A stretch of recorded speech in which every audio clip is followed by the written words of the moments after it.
Good morning, Pastor Anjetta, Immanuel Lutheran Church, Grandview, Washington, TGIF. It is the fourth time I have said that this month.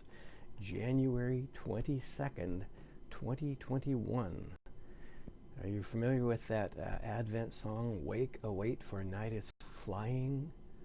Yeah, it's like that. Month is flying. Wake, awake, for weeks and days and months are flying.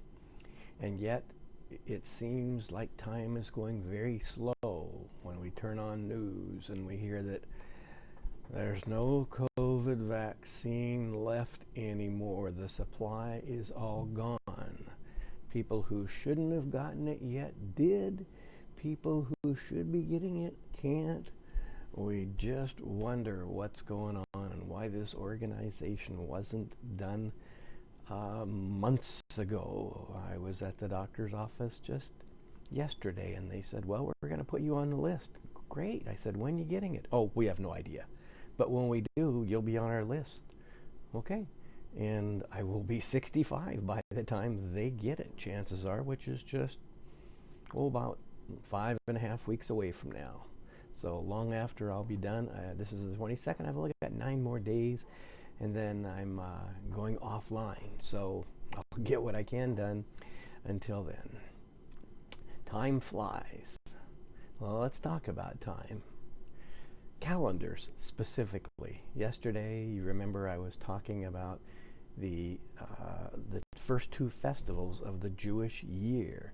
The festival, or the convocation, the work together, holy work together of Sabbath, or Shabbat. And then the Passover, or Pesach in the Hebrew. Well, ancient calendars date back probably to 2,700 years before Christ, or before the Common Era, BC, BCE, whichever you prefer using. The Babylonian calendar, for instance, had months named this way: Nisanu, Ayaru, Simanu, Duutsu, Abu, Ulu, Tashritu, Akrasamna, Kislimi, Tebetu, Shabutu, and Adaru. Well, they used lunar calendars. Trouble with lunar calendars is that you end up with a 353-day year. So what did they do? Well, about every third year, or 7 times out of every 19 years, they would add a month before Adaru, and they would call that month Adaru, and the other one would be Adaru 2. However, Adaru 1 came after Adaru 2. So you're adding an entire lunar period, an extra 29 days every 3 years, rather than us adding a day to make it 365 and a quarter. They added a whole lunar month every 3 years, and then had all these lunar months. And we get down to the time of King Solomon, when the Hebrew calendar seems to have been finalized in writing, although we see it referred to in the writings of Moses. We notice something interesting. Keep in mind the names of those months: Nisanu, Ayaru, Simanu, etc. Well, the months of the Hebrew year, they're going to sound an awful lot like that. Tishri, Heshvan, Kislev, Tevet, Shevat, Adar, Nisan, Ayar, Sivan, Tammuz, Av, Elul. Yeah, so they borrowed the same names from that later calendar. And again, the month of Adar is at the end of the year in February or March. And so right before the month of Nisan, the first day of Nisan, is when you begin preparing for Passover. The 10th day of the month, then you've got to start that 7-day festival. The 14th day of that month of Nisan, you've got to kill the lamb and do the Passover festival. So from the 10th to the 17th, 2 Sabbaths in there, depending when. But the months depend on the lunar cycle. For instance, Passover is going to be the first full moon after the first day of spring. Just like Easter The Christian calendar follows the Jewish calendar. Easter is the first Sunday after the first full moon, after the first day of spring.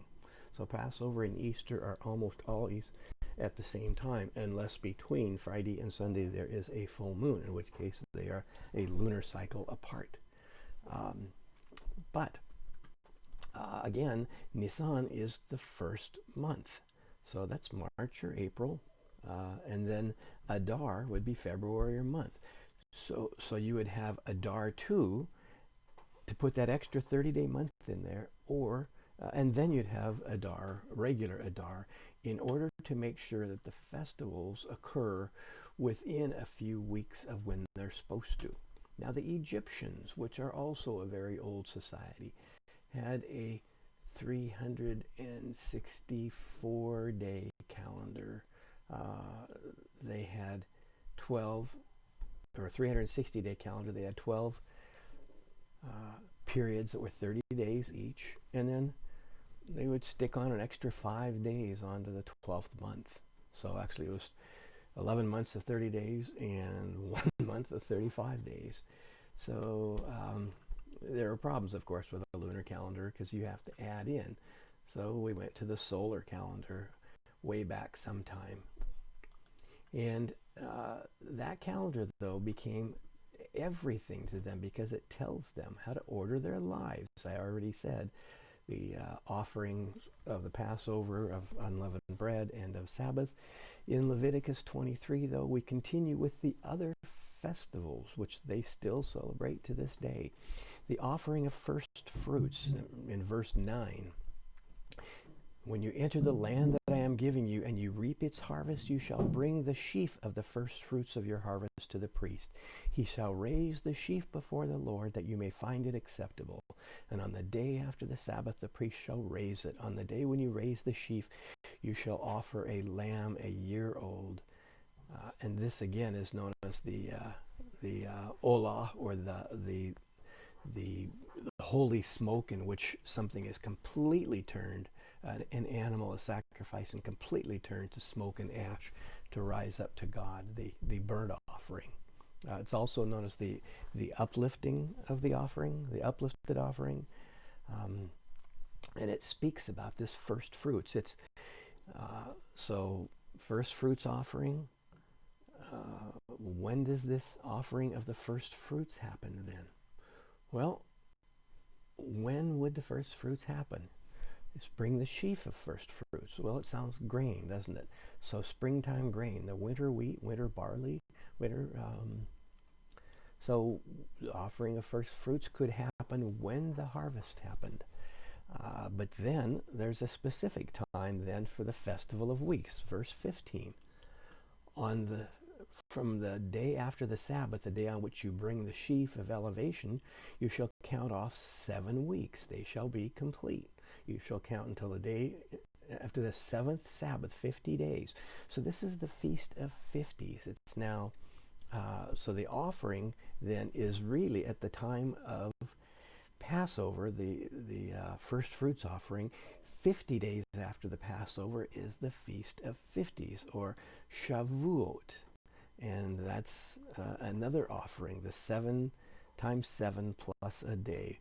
And in Greek, the Greek word for Shavuot is Pentecost.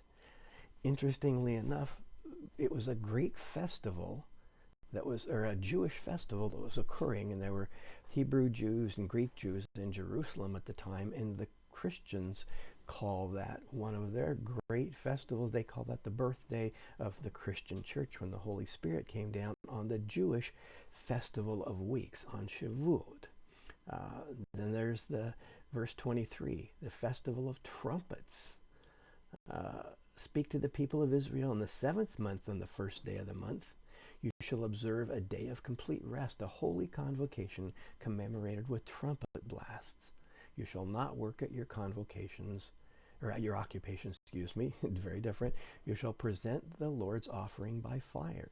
So the 7th day, exactly half a year from the first one, from the month of Nisan, now 6 months and you've got to do the trumpet blast. That becomes Rosh Hashanah, which we call Jewish New Year. And again, it's Jewish half New Year because the New Year starts the month of the Passover. But this also starts a 10-day period, which then, here we go, verse 26. The 10th day of this 7th month is the Day of Atonement, which we call Yom Kippur. And it speaks of how they make atonement for God. This is the annual Day of Atonement I've talked about before, very important for Jewish communities. Then there's the Festival of Booths. On the 15th day of the 7th month, lasting 7 days, the Festival of Booths, or the Festival of Tabernacles. This celebrates the time in their history when God was dwelling with them in the covenant, in the Ark of the Covenant, inside that inner tent and the outer tent, known as the tent or tabernacle of meeting. And so they will build these booths. They will build, and they call them Sukkot. And there's a whole festival, and they take different kinds of things, and they weave them together, different kinds of shrubs and branches and vines, and then they shake them the 4 directions and upward and downward, and they celebrate with this kiddush, this offering of bread and wine, which is the precursor to the Christian communion. So these are the festivals then. And notice the festival that this doesn't mention is Hanukkah, because Hanukkah comes much, much later. It won't come for another 10 or 11 centuries. See you tomorrow.